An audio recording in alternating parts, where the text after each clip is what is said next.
Vukata! Ja, poštovani gledalci, nalazimo se u najvećem akvaparku u Nesebaru, zahvaljujući, naravno, znate već kome, mom jedinom kumu, Aci, Coji, Podgaju, hvala ti što si mi platio kartu da uđem u ovaj prelepi akvapark i da uživam u džakuziju, kao mali tajkunci, evo vidite, ovdje što se dešava. Ovdje je stvarno prelepo. Samo je džakuzi za mene, samo za Vuka Đuričića, vidite kako uživam,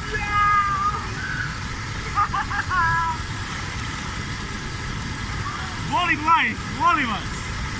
Hvala mom kumu Aci Požgaju što mi je platio da sam budem u džakuziju. Hvala ti, Aco, veliki, hvala ti!